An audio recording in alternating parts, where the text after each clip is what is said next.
I want to bring in Jeremy Bash, a former chief of staff at the CIA and the Department of Defense in the Obama administration. He's also an MSNBC national security analyst. And Mr. Bash, let's just start there.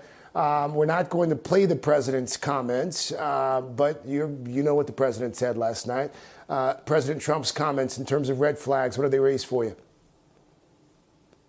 Well, first of all, Craig, I think we need to be calm. We need to let all the votes come in and be counted. That's not only important for our democracy, but it's a critical symbol for the entire world. There's no basis at this point for any frivolous or hyper-aggressive lawsuit by the Trump team, although they certainly are going to try that.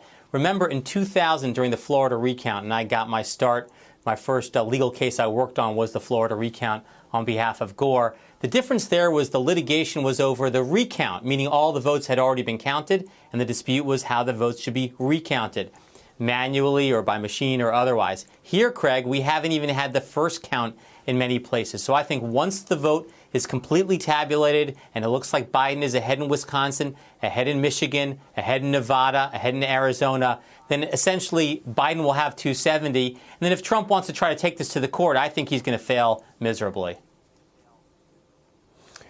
Jeremy, our allies, our adversaries, they're watching all of this unfold around the world. The president's comments last night, his reaction so far, what does that do to our standing on the global stage and perceptions of our democratic process?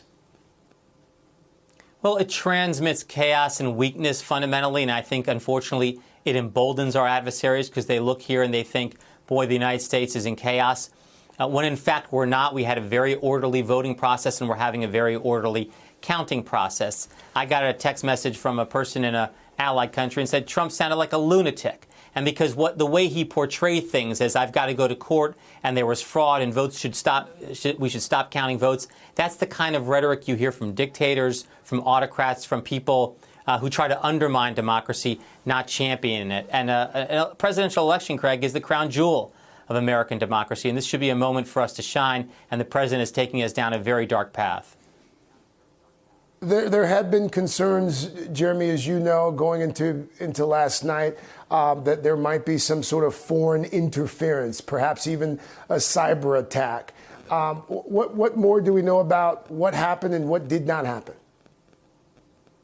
Well, I don't think we know yet exactly whether or not there was any foreign interference at a scale that would be material.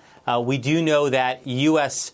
Departments and agencies, including U.S. Cyber Command, undertook offensive cyber operations in the last several weeks against Iranian actors, Chinese actors, and others. And we know Russia's been very active, basically to prevent a cyber attack on our election system. And at this hour, Craig, knowing everything we know from the public information, it does not appear that there was any such of a cyber attack that would change the results. And so I think we have to let the votes come in, see where things stand in a couple of hours and maybe over the next day or so, and then we'll know exactly where things stand.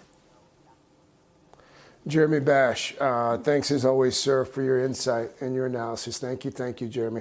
Hey there, I'm Chris Hayes from MSNBC. Thanks for watching MSNBC on YouTube. If you want to keep up to date with the videos we're putting out, you can click subscribe just below me or click over on this list to see lots of other great videos.